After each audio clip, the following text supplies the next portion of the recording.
तर मित्रांनो, आज करूया आपण भरलेली वांगी. तर वांगे घेतले मी, त्याला स्वच्छ धुवून 4 भाग करून घेते मी मसाला भरण्यासाठी.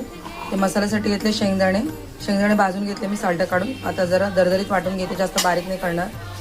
इथे कांदा, खोबरं, तीळ आणि आलं लसूण हे वेगळं बारीक करणार आहे मी. चला तर मित्रांनो, इथे दाण्याचं कूट रेडी आहे, जास्त बारीक नाही केले मी. आता हे मसाले आहेत, याच्यात टाकते मी आता हळद, तिखट, धणेपूड, मीठ आणि थोडीशी चिंच. चला हे आता बारीक वाटून घेते.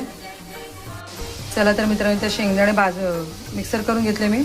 आता याच्यात टाकते वाटण वाटलेलं. आता हे सगळं याच्यात काढून घेते, सगळं मिक्स करून घेते. वाटण सगळं मिक्स करून घेते. चला तर वांग्यांमध्ये आता मसाला भरून घेते. 4 भाग करून घेतले मी वांग्यांची. आता मसाला भरते याच्यात. चला तर मित्रांनो, बटाटे फ्राय करून काढले मुलासाठी. तो मसाला वांगे खाणार नाही आणि ते वांगे फ्राय केले थोडेसे 2-3. आता इथे तेल तापलेलं आहे. आता टाकते मी मसाला भरलेली वांगी. आधी तेलात थोडंसं परतून घेते, मग उरलेला मसाला वरतून टाकूया आपण. चला तर मित्रांनो, एका बाजूने परतून झाले वांगे, आता पलटून घेते मी. चला तर मित्रांनो, वांगी दोन्ही साईडून परतून झालेत. आता टाकते मसाले उरलेले. तर मसाले थोडे परतून घेते, मग टाकते गरजेनुसार पाणी. रंग बघू शकता मसाल्यांना किती सुरेख आलेला आहे. मला भरलेली वांगी फार आवडते म्हणून तर.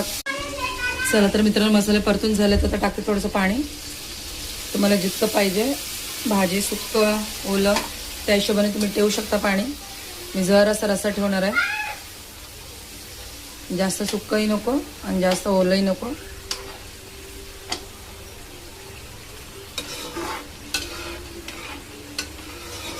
चला आता याला आणू एक उकळी. वांगे तर शिजले आहेत, तर मसाल्याला एक उकळी आणते.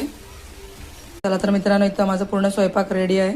इथे आहे गरमागरम चपात्या, इथे आहे गरमागरम भात, आणि इथे आहे बटाटे फ्राय, इथे आहे वांग फ्राय, आणि इथे फोडणीची डाळ, आणि इथे भरलेली वांगी. रंग बघू शकता तुम्ही किती सुरेख आलेले आहे. चला तर पूर्ण स्वयंपाक रेडी आहे गरमागरम. आता आम्ही जेवायला बसतो. तुम्हाला जर माझ्या रेसिपीज आवडत असतील तर व्हिडिओला लाईक करा, शेअर करा आणि सबस्क्राईब करा माझ्या चॅनलला, आणि जास्तीत जास्त शेअर करा. बाय.